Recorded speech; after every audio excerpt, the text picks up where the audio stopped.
Good afternoon, everyone. Welcome to the Monday, September 15th, 2025 regular Village Council meeting for the Village of Yellow Springs. Judy, if you could do the roll call, please. Indeed. Stokes. I am here. DeVore Leonard. Here. Ausch. Happy to be here.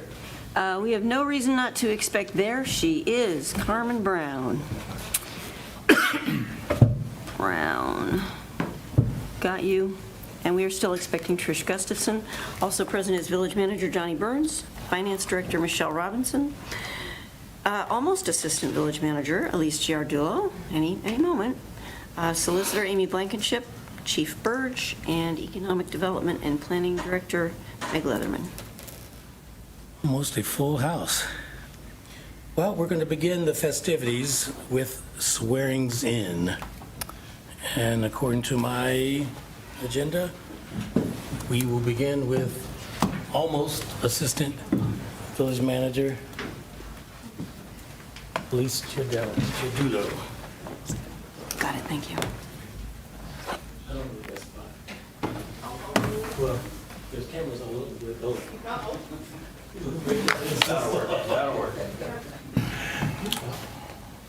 Get it? You do it? Yeah. Okay. Next time. Mary, enough to this so you don't need anything. All right, just raise your right hand. Yep. I solemnly swear I solemnly swear that I will support the Constitution that I will support the Constitution and will obey the laws of the United States and will obey the laws of the United States and of the state of Ohio, and of the state of Ohio, that I will in all respects that I will in all respects observe the provisions of the Charter observe the provisions of the Charter and ordinances of the Village of Yellow Springs, and ordinances of the Village of Yellow Springs, and will faithfully discharge and will faithfully discharge the duties of the office of, the duties of the office of whatever you want to do.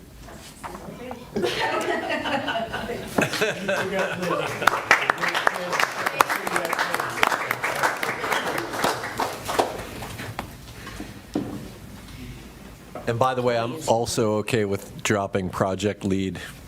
So, Is Kelly Carpy here? she's not here. Okay.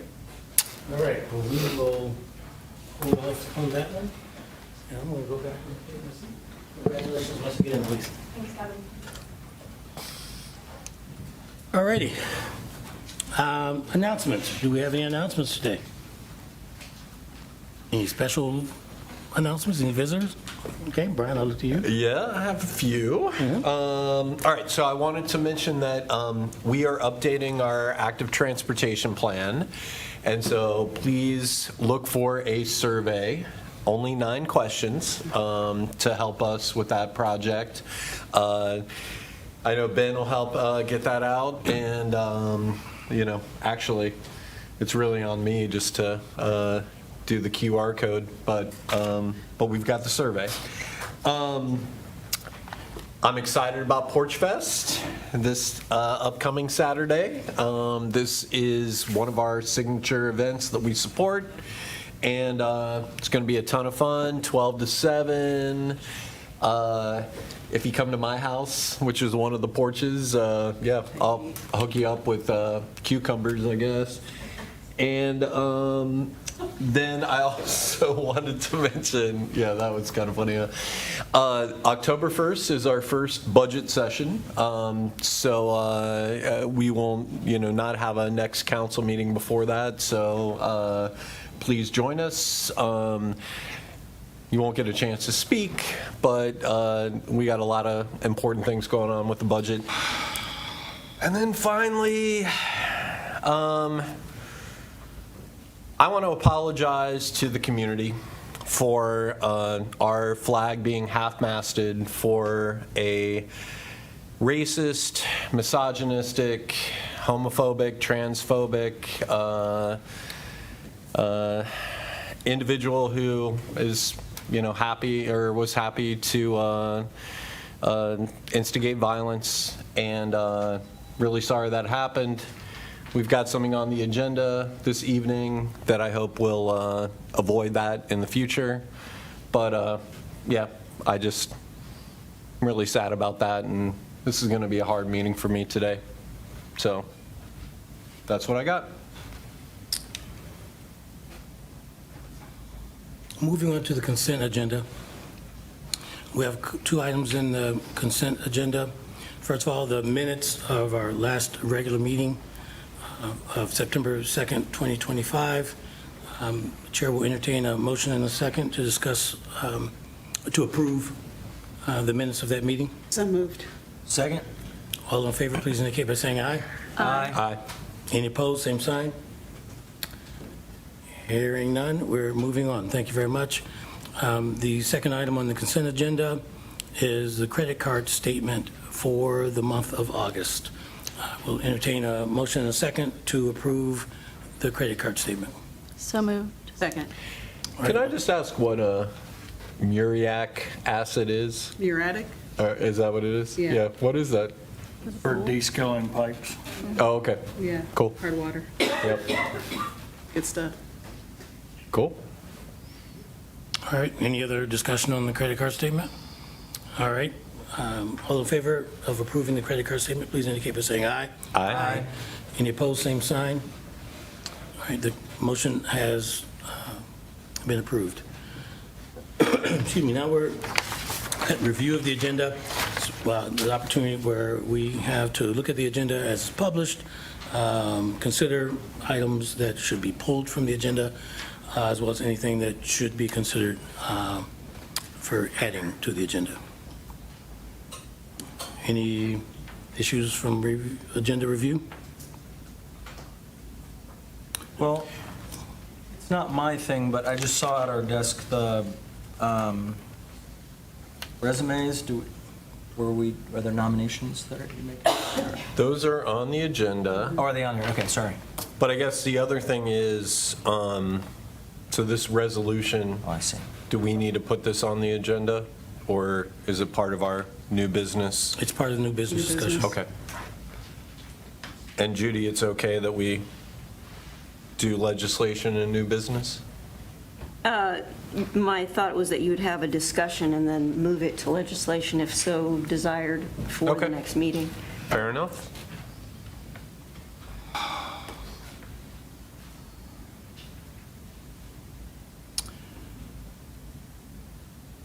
All right, thank you for your participation.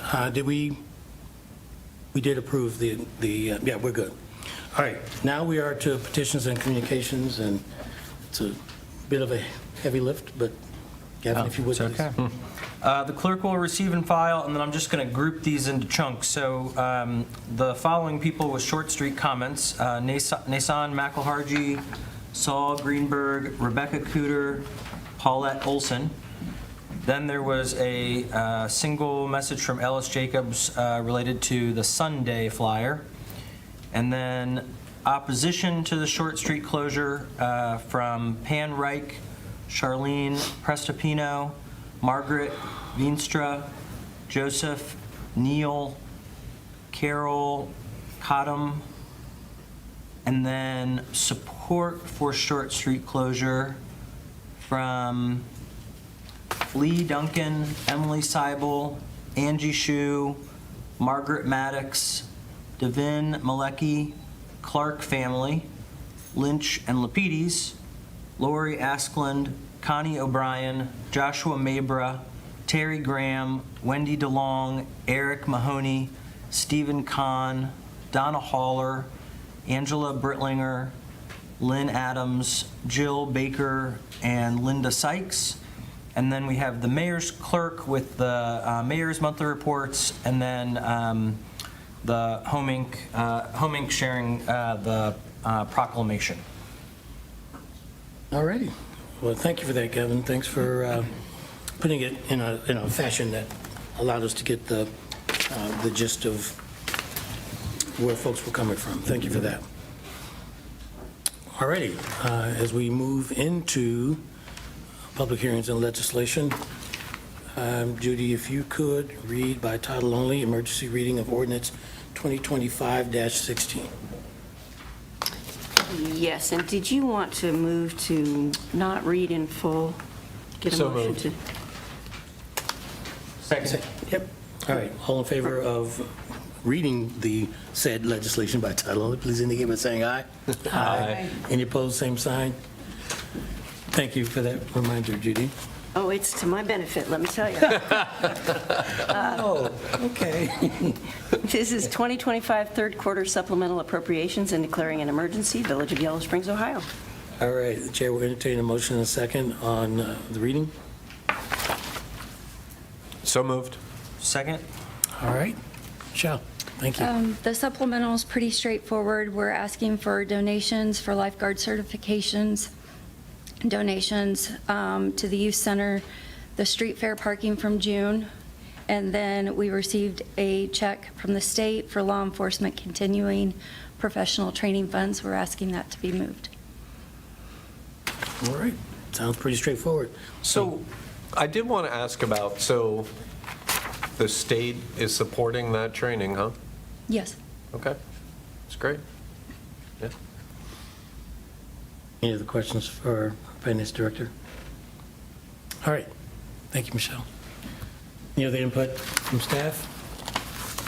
All right, all those in favor of, You have to call roll on that one. oh, after roll call. All right, if you could please do that, Judy, thank you. Indeed. Brown.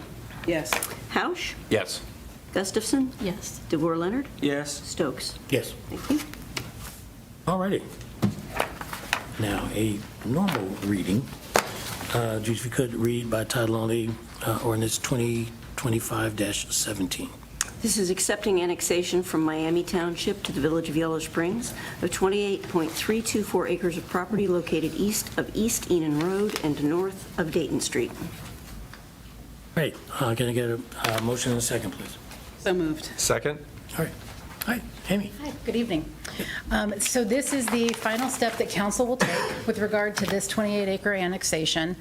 This is the land that's north of Dayton Street, 28 acres on the west side of Spring Meadow subdivision, right? I got that right? Yep. And after this, the annexation will come, the ordinance will come back to you for a second reading, and then 30 days after that, that ordinance will take effect. That triggers some actions on Judy's part to notify the county auditor, Board of Elections, Secretary of State of the annexation, which will then change the boundaries of the village to include the territory. Any questions? Good question. Are there questions? Well, Johnny, can you just highlight, because there's lots of confusion about, annexation these days, like what this property is and... This is the old Clem's property that is on East Enon. It backs up to the Springs Meadow Phase 1 and 2. It's located directly behind the cell tower right there. So this is part that has been always slated for this through the comprehensive land use plan. So it's continuation. And we also, I believe, set up utilities to We did. We stepped facilitate utilities that. into the glass farm and into this property. We did not, Springs Meadows, the developer did, just in case this was ever going to get developed, and we're here. Great.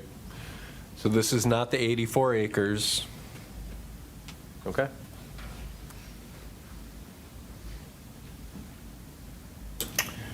Thank you, Johnny. Any other questions or comments? This being the first reading, we will not vote tonight. Thank you for the information, Amy, and for your update, Johnny. Now, if we could go to Resolution 2025-50. Judy, if you could read that by title only. This is authorizing the removal of defunct and uncollectible utility account balances from the utility billing system of the Village of Yellow Springs from the year 2021. Can I get a motion and a second to discuss? So moved. Second? All right, Michelle, welcome back. There's just a couple accounts that we're going to write off. I sent the list to Finance Committee for their approval. It's 21 through 24. There were just a few of them that totaled around $4,807.97. Okay. Michelle, I wondered, as I was reading this, you said it's 2020 through 20, or a 4-year, or is it 23? I have my list here. Let me. Okay. The last bills were 12/26 of '24. Okay, and the period begins when? July 8th, 2021. Okay, yeah. So, that sort of helps formulate the question. That's like a 3.5, 4-year period. Is there something in particular that triggers, how long? Is it just a time thing? We give it enough time and then it? It is a timing thing. Amy Kemper, when she was finance director, did a remarkable job of cleaning up the write-offs, and then we just let them build because there were only a few from 2021, like one from 2022, one from 2023, and then multiples from 24. And in the meantime, there were active or passive attempts? Yes. To collect? Yes, Okay. we send out certified letters, we send out late notices, we send out follow-up letters, and then certified letters. Great, okay, thanks, appreciate that No clarification. problem. Any other questions for the finance director? Will that list be attached here, or should we amend it so that the amount is included in here? I can provide the list if needed. I gave it to the finance committee. Judy, should It's I? not required to be attached to the resolution, but you can certainly provide it. Yep.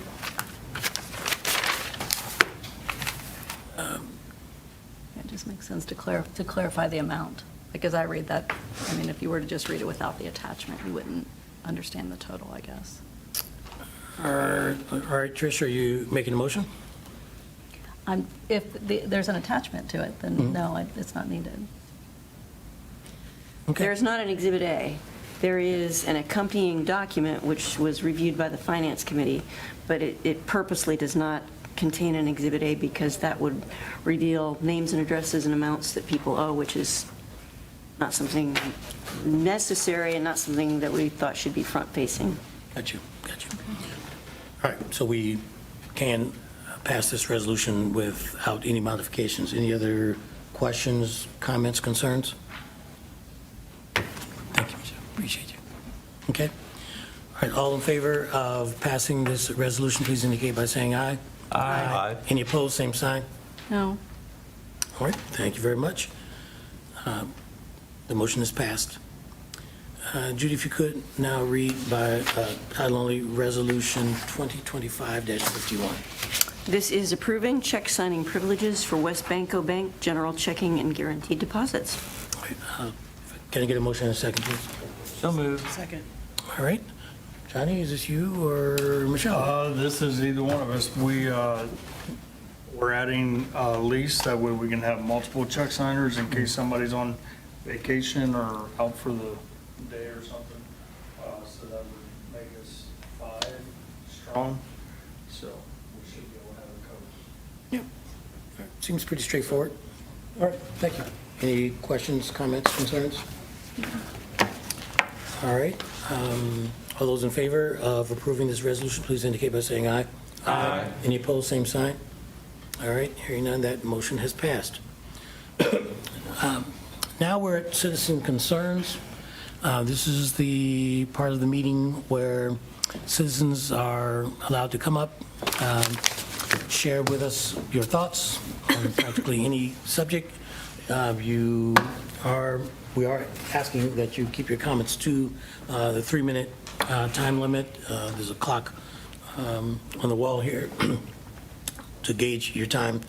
And we do ask that if you come up and speak after someone else has spoken, that you do provide unique commentary and not repeat what's already been said. So, anyone with citizen concerns that you want to come up, identify yourself, your relationship to the village, and share your thoughts. Sure. Yeah. Sounds like Philip's got an AI-like comment. Hi, everyone. My name is Alyssa Paolella. I'm a resident of the village. I was not planning on making comments tonight, but I think it's important that we all share how things are affecting us. So I'll make it brief. First, I want to thank Brian for apologizing and acknowledging the harm caused by lowering the flag for Charlie Kirk. That acknowledgement matters, and I appreciate the willingness to admit when something was not in line with our community values. And I want to encourage council to continue leading with integrity and to ground decisions in what makes Yellow Springs special: respect, inclusivity, and compassion. In the current political climate, I know we all face difficult decisions, and it can be easy to get swept up in pressure or emotion. I hope that cooler heads will prevail among not only our elected officials, but our villagers as well, that we not jump to conclusions, we ask questions, and that we remember how much our choices affect people's sense of belonging and safety here. Thank you for your service and for striving to make, to reflect the values of this village we all care deeply about. Thank you. Thank you, Alyssa.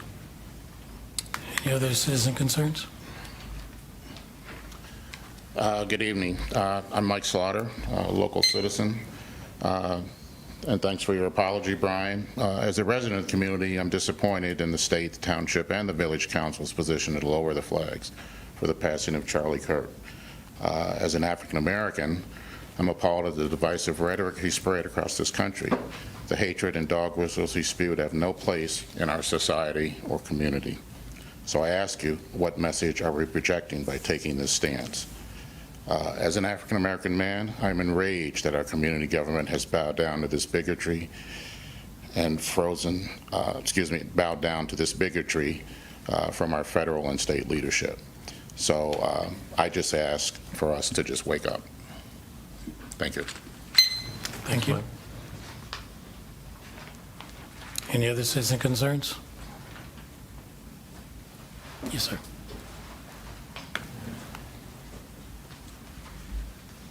Yeah, I'm sorry, I didn't realize we had proceeded to this. Right, I'm Rick Sanders. I live on East Enon, next to the 28 acres that were just discussed. Just a couple of points I want to raise and then be done. My understanding is that the visioning in 2010, of which the comprehensive land use development was a piece, concluded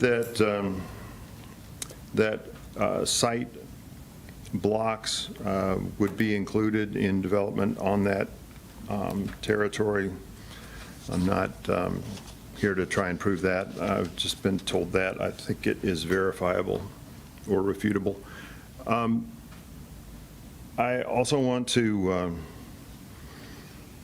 just point out what seems to me to be obvious is that the consultant's report, often referred to by the last name or the name of the firm that did the consulting that was around 2020, seemed to conclude that that beyond the current development, a certain amount of further development might be required, but that including single-family homes and multiple family homes would easily be covered by either the development of the 28 acres or the development of the 80-odd acres, 84-odd acres. And I'm wondering if that has any impact on the village as they proceed. It appears to me that both are generally thought of as inevitable, and in combination, it seems to markedly exceed what was suggested in that often cited report.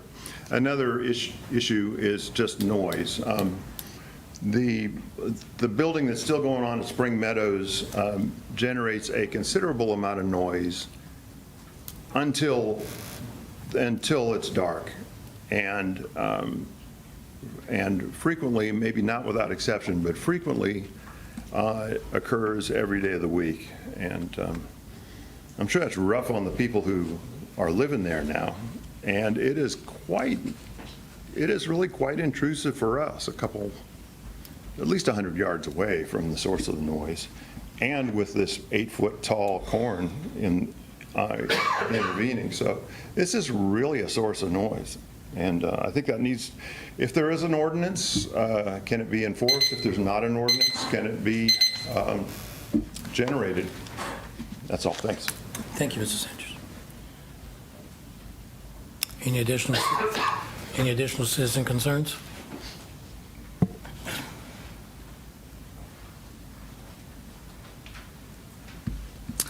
Hi, my name is Rolita Hildebrand. I'm a Village resident, and I wanted to talk about the potential annexation of the Jones property on East Enon Road. So as you are, I'm sure, aware, the Miami Township trustees did not accept the annexation agreement.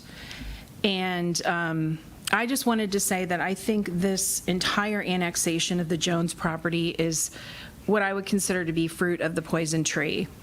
It was a bad deal to begin with the school board, and I feel like the sort of last-minute gift to get us out of the situation that we were in as a result of sort of backdoor deals and pressure from civic organizations put us where we are today.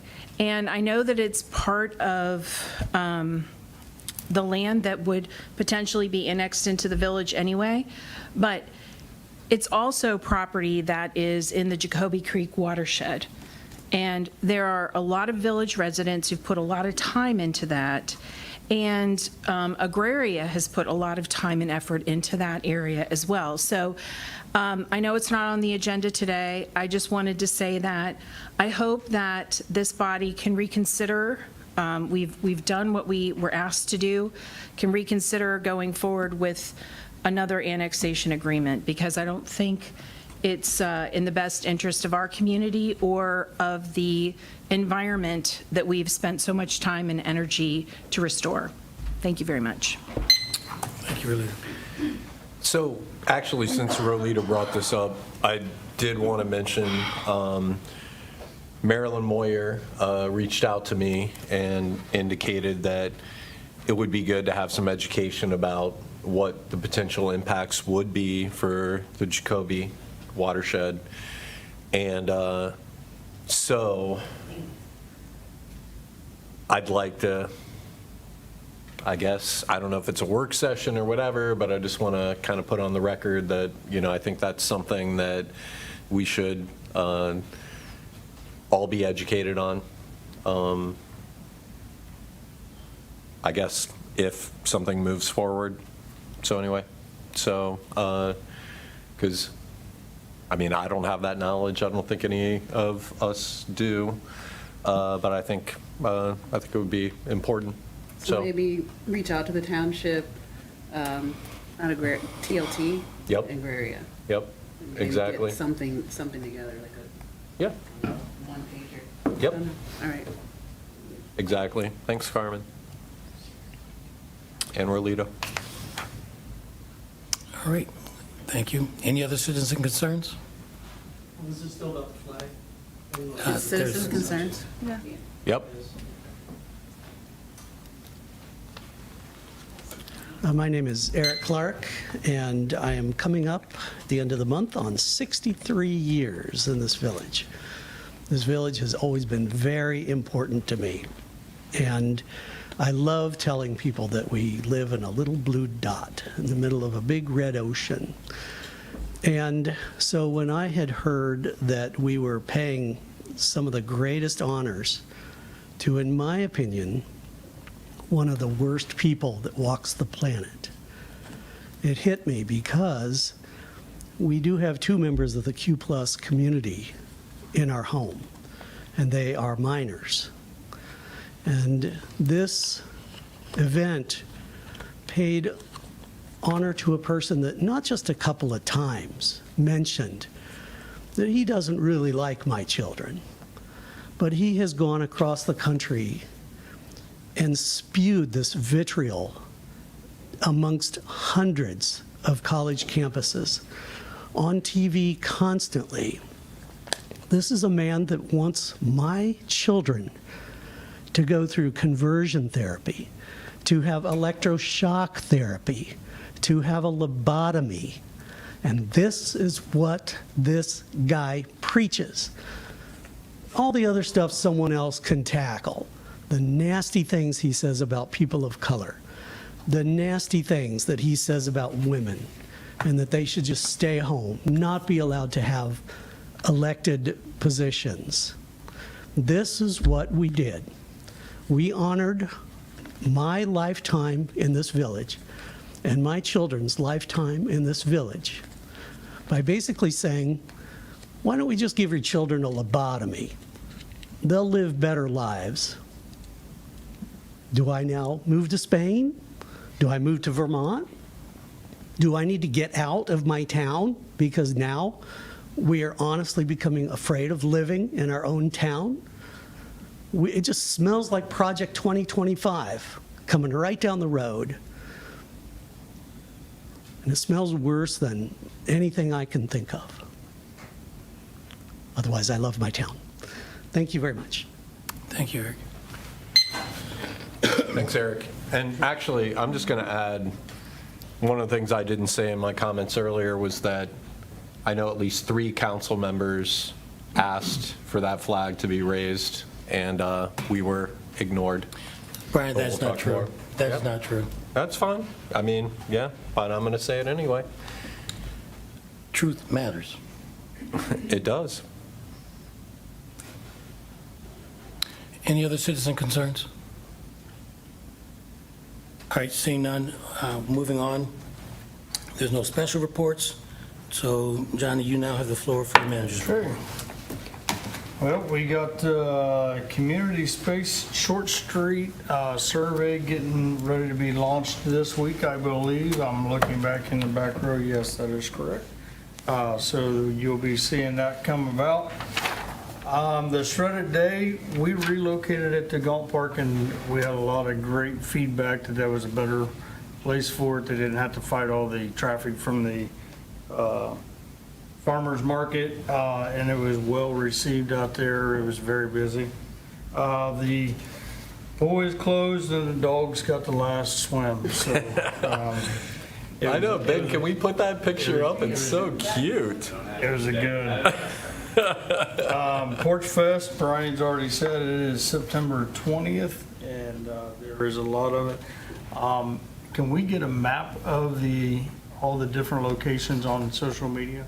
If we can, send it out by the YS Connect. Backflow preventer.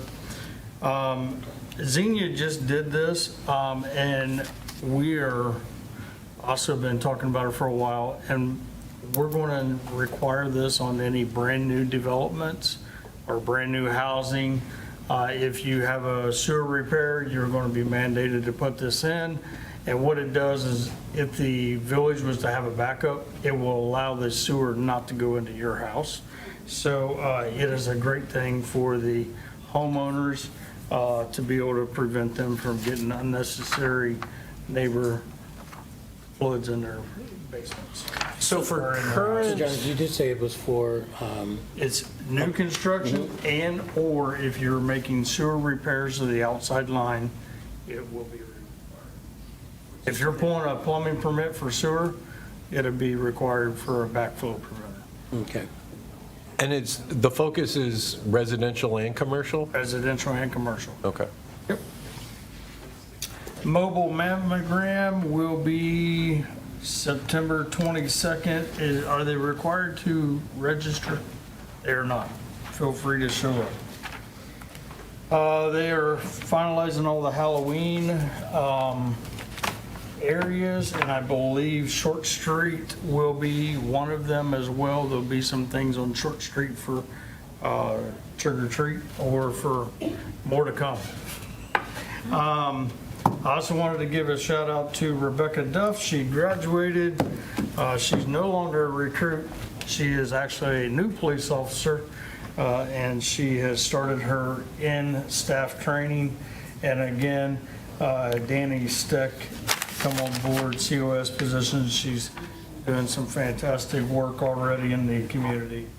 The other thing is we put on here, we will be bringing back some legislation for the TIF, for exploring a tax incentive financing for different places. And we have one that we would like to bring back. We're going to make contact with the business owner, and then we will bring it back for legislation to see if we can, if council will vote on the passing of the TIF for the project. Business first, it is trying to be finalized for October 16th. Aaron is leading that charge to do some local business walks. So he may be getting with some villagers to ask for volunteers to be able to help walk the downtown and the business areas. Let's see here. 2026 budget, Brian's already copied that and got that underway. Don't forget, September 22nd is the deadline, and I have passed that information on to several people. Carmen, I did one today for you if you get an email from somebody. Planning Commission reviewed some things. They chose not to change the Transguest lodging, correct? That's correct, but it's still coming to council. Okay, it's coming to council. Next meeting. Okay, next meeting. More to come. Let's see, hanging the Porch Fest banners, the crews did that. Fire hydrant flushing is, we normally do it as a week at a time. Due to some staffing issues, we're spreading it out over 2 weeks. They started it yesterday, or started it today, so it'll be going on for another 2 weeks. So you'll see some of that in the area. There's some pictures of some training that they did last week. They started the reclosures today. You'll see some other line guys in town that are working closely with Ben, doing some reclosures. So we're getting all of them that we purchased earlier in the year, getting them online as well. The street department's been busy. They put down 47 yards of mulch out here at the Bryan Center kids playground, and they installed a bike rack that we had at the farm. They installed it out at the Lawson place. And then we have root control you'll see Duke's Root Control. They're trying to get some roots out of the sanitary. So they are in town as well. And then social media, look at YS Connected to 1,417 and climbing. So we're more than double what we was for Civic Plus. And that is what I have. Excellent. So Johnny, you mentioned TIF. Yes. Where are we at with CRA? We have started the process, and that is where we're at. We've been given the go-ahead, so we are in the process with Brooker and Graydon to keep moving forward to be able to bring something back. Okay, so that's still like on the table? Yes. Okay. Yep. So I had a couple questions. Yes. So the 84 acres was referenced before. I know Yes. you're aware of the township meeting. Can you just share, are there any updates or anything that would be helpful for us to know? Yeah, thanks for asking. I actually talked to Julie, and she was going back to talk to her lawyer. She does not think they were going to pursue it. They're going to look at options. They don't want to keep going down a path of spending money, so they may just back off for a while and see what happens in the future. There was no specific plans. That's just the information that she gave me. Okay. So if we don't, until or if there was something that like came to us, it's just kind of in. Yep. So It's okay. back in limbo, and Okay. we'll follow the directions as soon as she has a direction that she wants us to go. I do know that she met with the trustees as well. Okay. And then my other question was just any updates on the street over by Oh, Antioch? yes. Sorry, I always forget which. East North College. East North College. I was able to secure a meeting with Jane. She had been in and out of town for a while, so we are meeting on the 19th. So hopefully I can come back and give you an update on the October meeting, first meeting in October, on where we stand with that. Okay. And we don't have, I know at planning, obviously, we didn't get anything from Windsor for the final development. So it's still possible we could work something out. We're still trying to get something worked out. Yes. Okay. Yep, cool. Still trying. Okay, great. Thank you. That's all. Okay. Okay, any other questions of the village manager on the village manager's report? All right. See no activity. We're moving on to old business, staff evaluation and compensation review timeline. This is you? Yeah, I mean, I assume everybody read it, so I won't kind of go over all the pieces of it, and I'll just take questions. But I did catch, I realized there's one little error, which is in the next steps. It says that in order to have everything finalized before November 3rd, that actually should have been October the 20th. After checking in with Johnny and Judy to make sure that we were on the same page about how the process would go, we realized that we should just have it start a little bit sooner so we didn't get stuck up against a last minute deadline. So I'll just flag that before I just do a super quick summary. So just as a reminder, this is just the following up on what we talked about doing before. My hope is that this is a process that could happen year in, year out. It's not particularly different from what we've done before, other than just putting dates on the calendar, having a process that's documented. So you'll note that this is sort of the general overview of here's basically the way the process would work.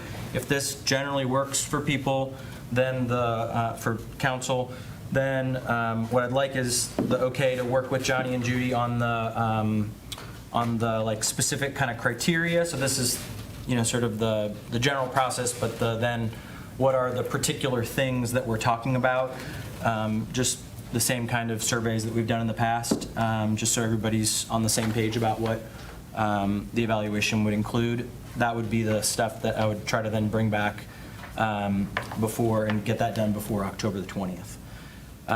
So I guess I'll just note that in the past, the last couple of years, I think, certainly last year, we were kind of doing it the last minute, and we were started doing executive sessions, and so I want to just flag that we're talking about here doing one executive session with us to basically compile our own information and be prepared to communicate with Johnny and Judy. Then a next executive session that would be a special meeting, just so we're not like doing a 5-hour council meeting. I wrote in there 2, ideally 3 hours. I think in the past we haven't had enough time to, I think, sort of honor the work that staff has done to communicate back about what they've been doing, and then also give ourselves time to talk about both their performance, but then also compensation questions. So the idea is that we would hopefully have enough time to do that without it being rushed, and then that we would then the reason that we set the schedule this way is so that if needed, we would do a meeting on December 1st. But if we don't need it, then that still gives us plenty of time to have something done before the end of the year, which you'll probably all remember is helpful, so that the new salary stuff is set for the coming year. So, yeah, and then I did put in obviously there's sort of an interrelationship between the evaluation process and then annual goal setting, and then the quarterly check-ins, I do air quotes just because there'd be only 2 of them. We would do essentially just the in-between time. Assuming that we do this kind of schedule on an annual basis, we would basically be having the 2 quarters would be the evaluation and the goals, and so then the quarterly check-ins would just be quick checks in June and September of how things are going. So hopefully that's a decent overview. Like I said, I have communicated with Judy and Johnny in hopes that we could all be on the same page. I obviously welcome y'all speaking up on, but I think we're feeling pretty good about it, but definitely open for input if anybody has any suggestions for changes. So what is the actual evaluation? Is it, so because what I compiled last year and created was, I did a public records request for other villages to see what they were doing. Yeah. And then utilized what had been done here in the past to put that together. So are you still going to be, sending something out to all council members so that they can rank? Yeah, so that would be that next step I mentioned of like setting the criteria. So there's the stuff that you did, and then the staff uses its own like sort of I forget the words, it's like a self-report and then like a manager to staff member report. And it's, I'd say sort of like some big picture questions about major successes and challenges that I think what you worked on last year and then what they're doing, they could easily be it would be all of it basically. So that would be my hope, would be to bring back, I think, exactly what you're asking about before the 20th, so we're all on the same page. We know what we'd be sort of checking in about, and the staff would know what both they were going to self-evaluate on and that we would be evaluating on. Okay, because I know that when I was looking at last year, the complaints from staff were that it hasn't been consistent from year to year. It is a rush. So, providing that consistency, so it's going to be the same document, so they know what to expect and they can kind of plan on that. That would be good. I was certainly under the impression that was a shared goal for all of us. So I think, yeah, that's the hope, is there's as much continuity as possible from the last time. Okay.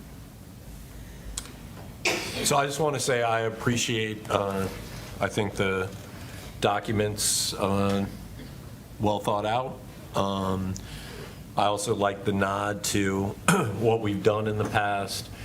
And I guess I would just say, we had a pretty consistent process for 3 or 4 years that maybe you've looked at, but yeah, might be, and I'm happy to reshare it.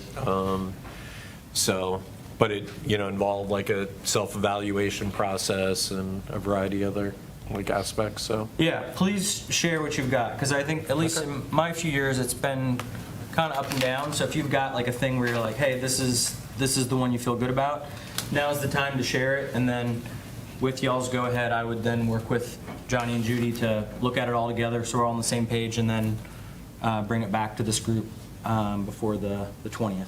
good. Well, thanks for the work.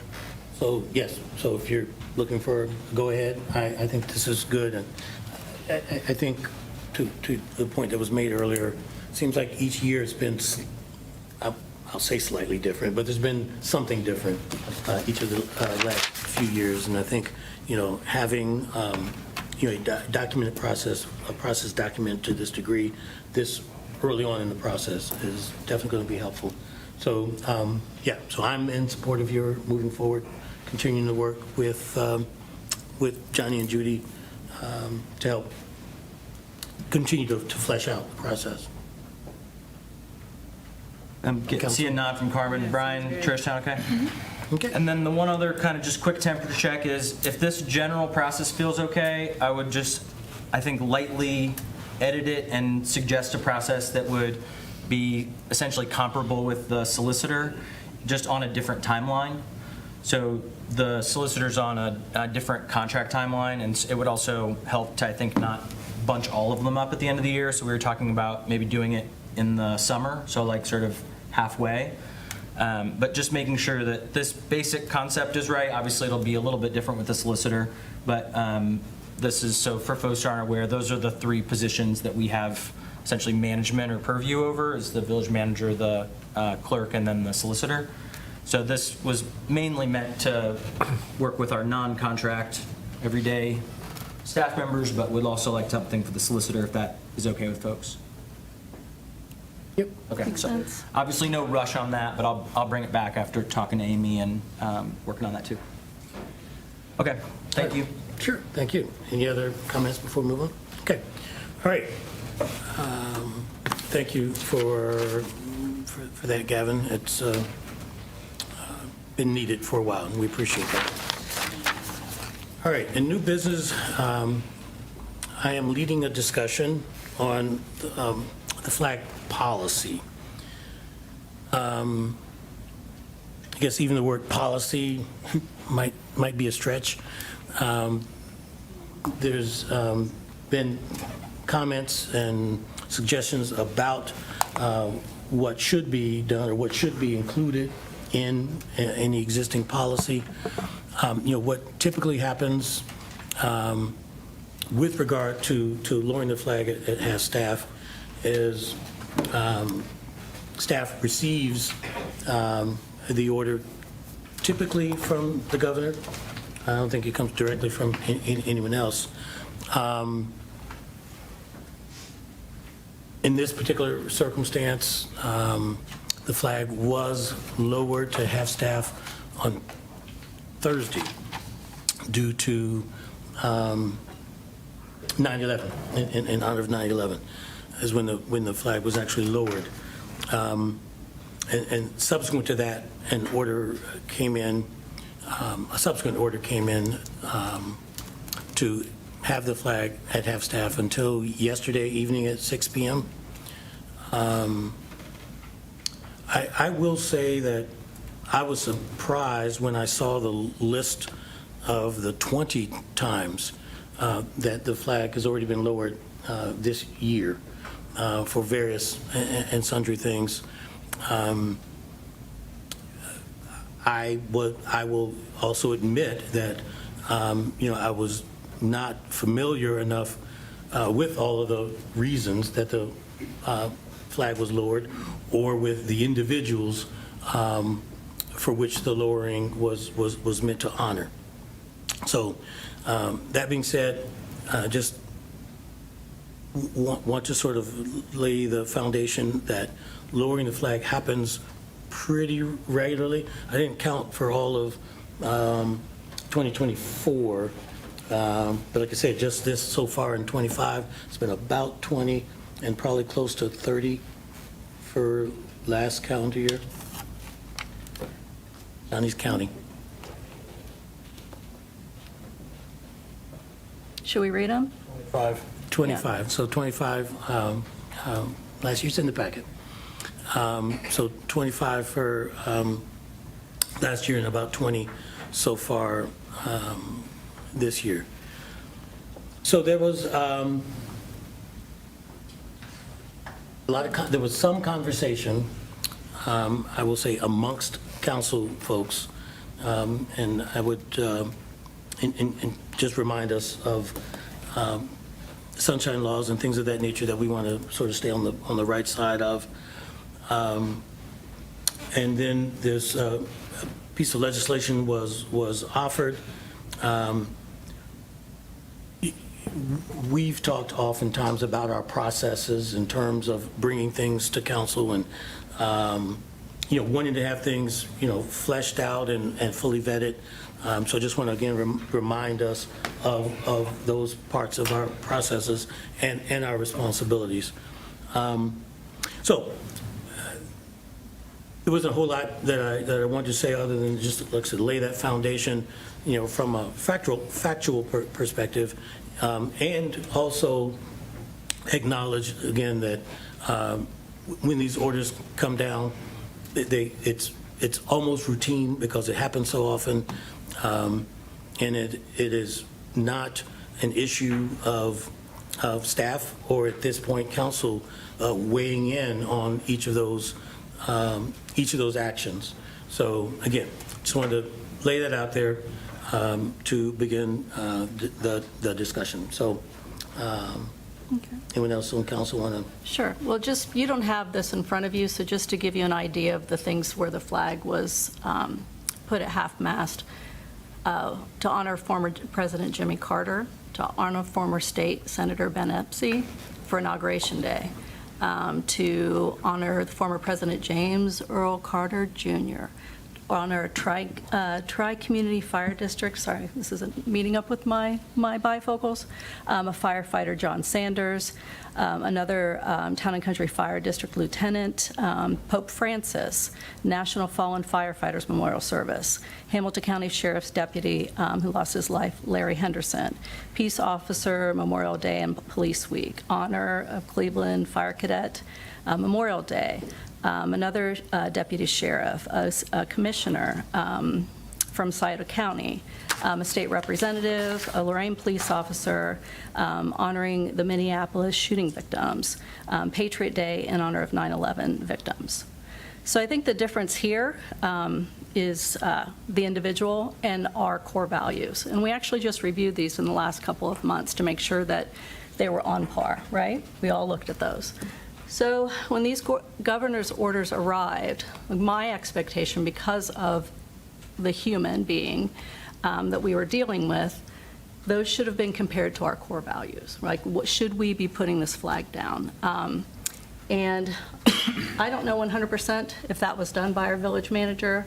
What I will say is that council should have been contacted, in my opinion. That's happened in the past. There could have been 2 council members that were contacted to gauge the feelings of this.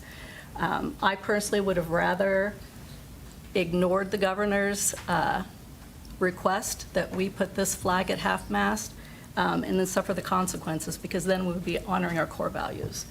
And we didn't. And, you know, in doing that, it makes the appearance that the Village of Yellow Springs is honoring or mourning a part of this man's legacy, which was hateful and violent. And I have a huge problem with that. The flag should not, this shouldn't have happened. And I know Brian apologized on behalf of all of us, but, you know, this was not the expectation that we would be here today. Brian also prepared a possible resolution to ensure that this doesn't happen again. That wasn't put on the agenda today. Perhaps it will be the next meeting and we can offer discussion then, but yeah, I share the same sentiments as the individuals that spoke earlier, that this was bad form for the village, for sure. Anyone else? This is excruciating. When I came here on September 11th in the morning, I expected the flag to be where it always is. I saw a community member in the lobby of the police station, and I was very upset. I don't freak out, I freak in. They sensed that something was wrong, and he said, well, what's going on, Carmen? And I said, I'm trying to figure out why my flag looks like that. So Carmen, let me interrupt. You said September 11th, but you mean the 12th? I don't mean the 12th, I mean Okay, the 11th. fine. So let me. All right, please do. And this brings something up that I was going to discuss, and we're moving into that. So I got here on the 11th, saw the community member. They asked what was wrong. I couldn't express it. I just said the flag and came upstairs. I ran into another staff member, left, upset, looking up flag laws, called my dad, who's a Vietnam vet, upset. And then it dawned on me that the community member that I saw in the lobby said, because of what happened yesterday, which was the 10th. So what we're doing now in this country is conflating the vitriolic musings of a citizen with the heroic actions and the deaths and continued suffering of first responders in New York City. I was so incensed that it didn't even come into my mind that it was September 11th. That's dangerous. And the other piece, aside from village values, because but if we're going to go with what's been consistent is that all of the people that were mentioned by Trish were first responders, civil servants, and electeds. We don't lower the flag for Martin.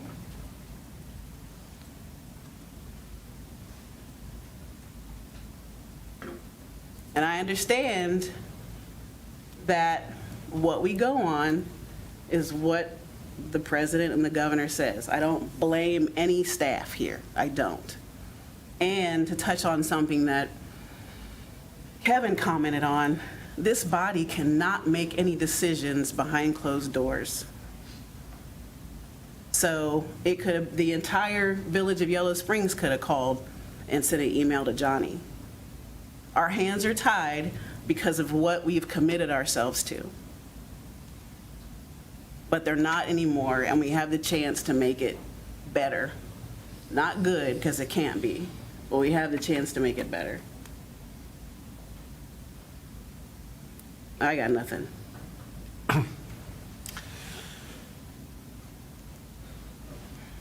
All right, so I guess I have to say something.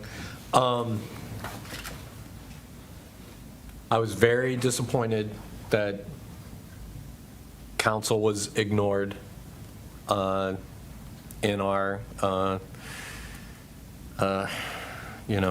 protest to this. And then I guess I'm just going to quickly, because it's not that long, read the resolution I wrote, which is, whereas the village charter emphasizes that all executive and legislative powers of the village and the determination of all matters of policy shall be vested in council, and that's because you elect us. Whereas the village charter requires the village manager to perform such other duties as may be prescribed by this charter or be required by the council. Whereas the village flag involves freedom of speech and its half-staffing is a policy issue that is completely under the purview of village council. And whereas the ultimate responsibility for decisions made by the village manager lie with the village council, which is the body elected by our residents. And whereas our electors expect that their village values are represented in all decisions made by their local government, and whereas decisions to fly the flag at half-staff are about customs and shoulds and do not involve legal ramifications that would create exposure for the village Yellow Springs. Therefore, except for there are 6 days that you traditionally half-mast, I am hoping that we will, have in the future the village manager getting confirmation from the council president and one other council member, because we don't want to have a special meeting every time, to lower the flag to half-staff, and village council will take full responsibility for decisions to follow presidential and gubernatorial orders to fly our flag at half-staff in line with our village charter.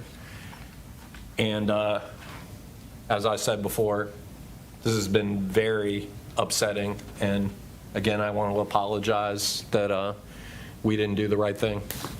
So, and where do we draw the line? And I'm going to stop myself.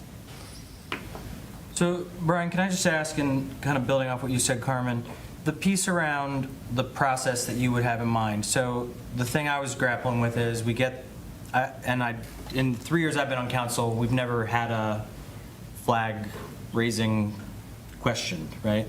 So part of what's happening is this broader sort of slide to authoritarianism where we have these a non-civil servant who was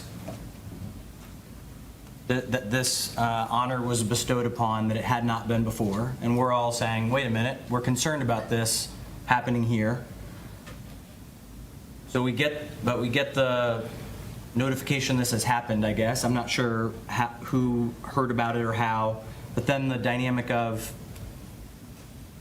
and I think I agree with you, Carmen, we're basically saying, hey, let's put a policy into place so that we know how to handle it going forward, but that nobody wants us to make a decision. We can't make a decision as a group in between. No. So this happens late last week. We have a meeting scheduled today. But the idea that, staff was just doing what it has always done, right? Just, of course. We've always, every other time that we've had this, so the shift is the shift from the normal of civil servants and I don't know that anybody has a concern with any of the other ones that are there. So it's that shift, and so then the idea of let's put a policy into place so that we can recognize when that shift has happened, and that therefore we have to have a higher level of scrutiny. But the lack of doing anything between the end of last week and now is just a matter of we can't make decisions as a council outside of a council meeting. right? I'm just, you agree with that, Oh, right? yeah, that's true. Okay. Right. I just don't, I want people to understand that it wasn't like a, I don't think that, I could be wrong, I don't think any of us wants to see this kind of activity happen. I think it's just a matter of how do we then talk about what is an appropriate process so that things get flagged, and no pun intended, I guess, but really didn't mean that. So anyway, just to say that that's the logistics of how this happens is that, you know, just because if one of us wants to do something, we still have to wait until, you could talk to one other person, but then if we're going to give any direction to staff, we can't do it as a group until we meet. So the only alternative would be to have a special meeting or to meet at the next meeting, right? And here we are talking about it. Right. Okay. I'm just making sure that I understand. I mean, it sucks that we're in a position where the norms have shifted this much, and I think it's worthy of us acknowledging that the norms have shifted and figure out how to address it going forward. I think there's some other sort of concepts baked in here that I think would be worth talking out a little bit. I think in particular the question around the one other council member, just wondering if it should be there should be some consistency to how it's approached.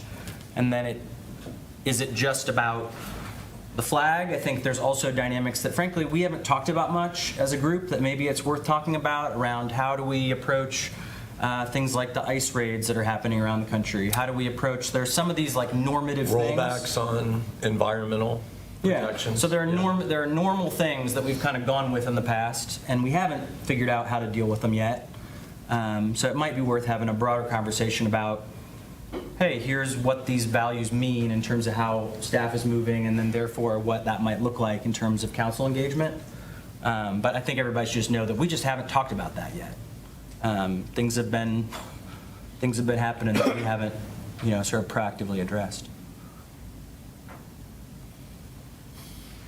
And I will just add, for anyone who cares, when I interrupted Brian to say that I was responding to, my point was that there was no legal official request from council for staff to do anything regarding the flag. And a lot of that hinges on the fact that, to the points that were recently made, that we hadn't met, so council hadn't made a decision. And if there were a majority of council members engaged outside of this body, then that would not have been appropriate.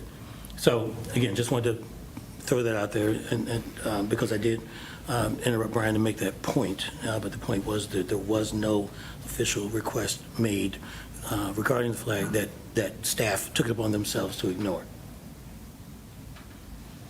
Yeah, and I want to acknowledge that's a fair point. So, yeah, I don't want my emotions about this to, not clarify that, our hands have been tied, but I hope they won't be in the future. So. So, can I just ask, I guess I'm not hearing anybody disagreeing with the idea of talking about the protocols, and then I guess the protocol, is the document, the resolution that Brian read a minute ago. So I'm not hearing anybody opposed to the idea of talking about it at the next agenda, and then I guess I wonder if we could just have would it be okay to have part of that discussion be just sort of naming any other kinds of events or other kinds of norm shifts that we want to, think about or just have awareness around? If that's okay. I don't have the list in front of me right now, but I wouldn't mind doing a little bit of preparing for the next time. Can we talk about just this? I mean, yes, and also, what does that mean for this document right now, as far as you're concerned?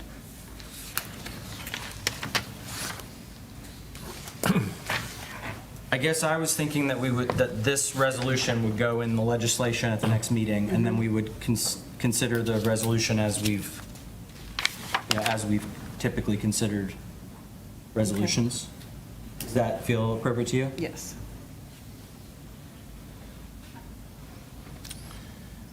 and we'll hope that nothing happens in the next 3 weeks. So, yeah.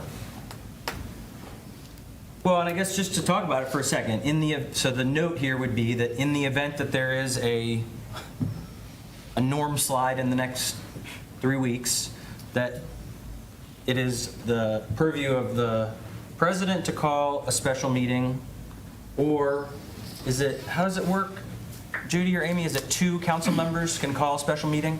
Yep. So 2 council members could call a special meeting in the event that that took place. Yep. So everybody understands that we can only, because of Sunshine Law, we can only talk to one other person on council about any given thing. And we can't also do like serial meetings, like I can't call Carmen and Carmen say, oh, I just talked to Gavin, and then call Brian. And it makes it really hard to do things, fast especially. It also ensures that you yourselves don't slide on down towards that fascist That's end of the right. spectrum. So it's a good thing.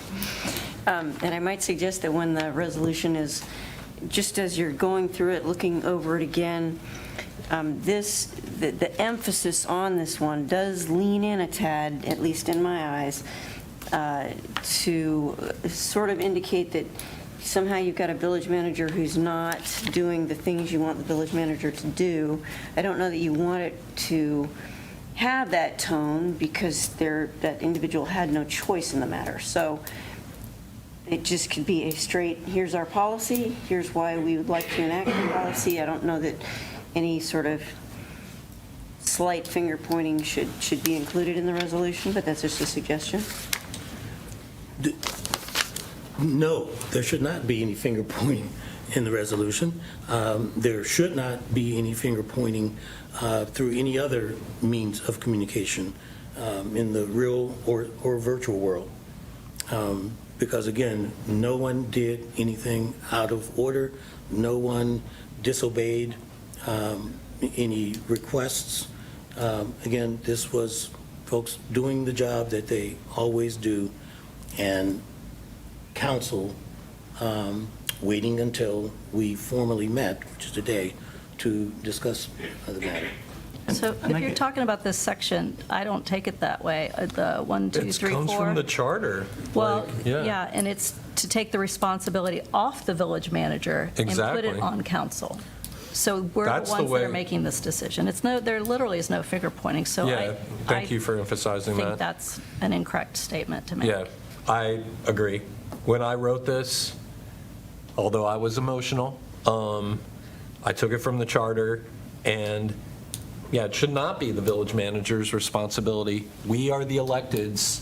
We have to take the responsibility. So, yeah, so anyway, so if there's any implication like that, take it out, but that's not what this is about. So, I could be wrong, but I think the dynamic or the sort of the concern about sort of a conflation is because there has been a connection of those two things, that there's I'm not saying that that's what you said, but in the social media environment, there is an assumption, and I guess, Johnny, if you don't mind me just asking more clearly, my understanding is that neither you or anybody else in the staff did anything based on it was just, we did what we always have done. It's not that any action related to the flag had anything to do with yours or any other staff members' values or presumptions about this. It's just that every other order that's ever come down has been, we just do this thing, and now we're changing to say, hey, we want to change how we do this thing because we're acknowledging that our values now are in tension with what has been happening at that level. Well, and then that's why this fourth whereas is even more important if there's things on social media claiming otherwise. Because what this says is that we would be making that decision, and then if we suffer any consequences by the governor or the president, that's going to come to council. It's not going to be on Johnny. So hopefully those that did say anything to the contrary in social media will make the same correction. Any further discussion? We will take this up in agenda planning regarding the agenda for next council meeting. Any other discussion? Not for me. Okay. excruciating. What's the right word? Yeah. All right, hearing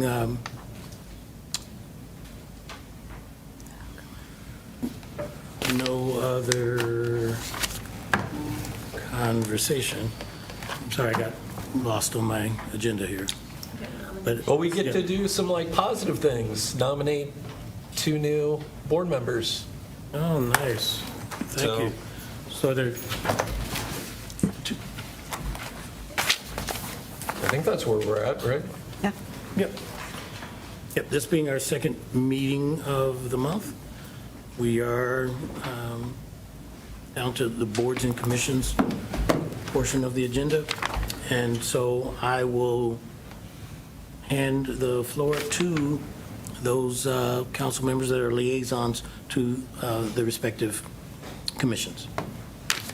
So, let's see, Lexi Kipp for Environmental Commission. Yep.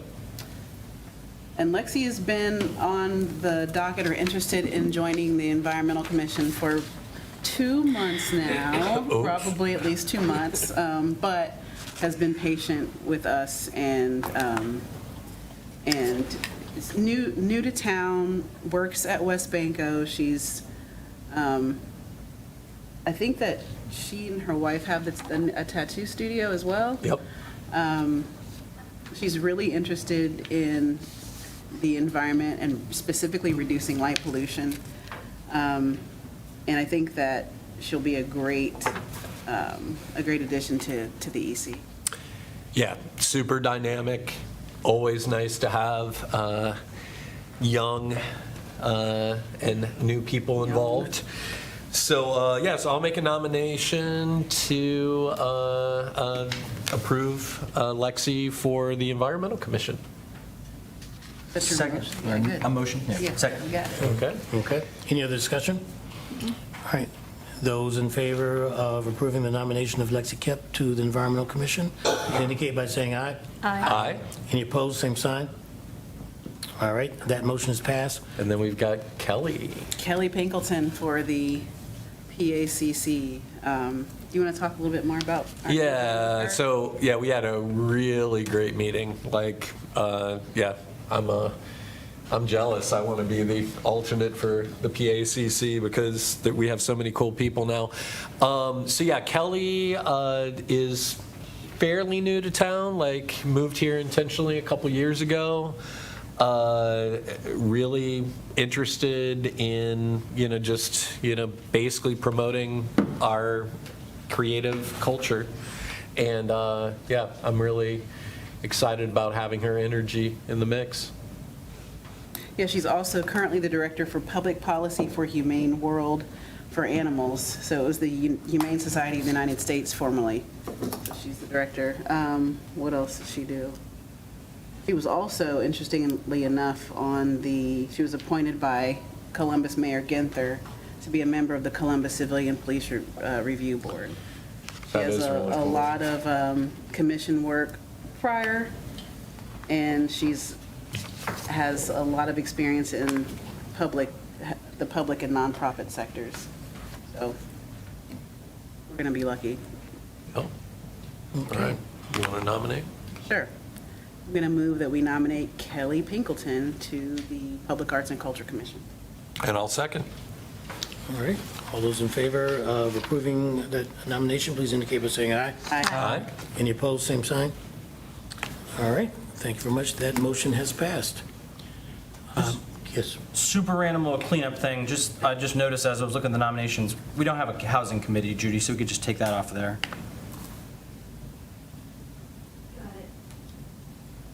Yeah, that was all, just while I'm seeing it. Cool, thanks. All right, future agenda items. Well, you got a bunch, actually, because I realized that I had not gotten an update from Meg that I had put on the agenda. So you will have 4 text amendment ordinances coming to your next meeting, and then we'll add the protocols for flag flying, our second reading in the annexation. Okay. Anything else from council regarding future agenda items? Well, we should just put on those evaluation dates in the executive session, just from the memo. Sure. And then maybe next meeting, well, I guess you like to do them, you could send an email out about scheduling the special meeting executive session. So that's on people's calendars. And then, so I think the 20th, we would do the, is that, no, I need to look. Anyway, whichever date we get soon will be the, looking at the criteria piece then.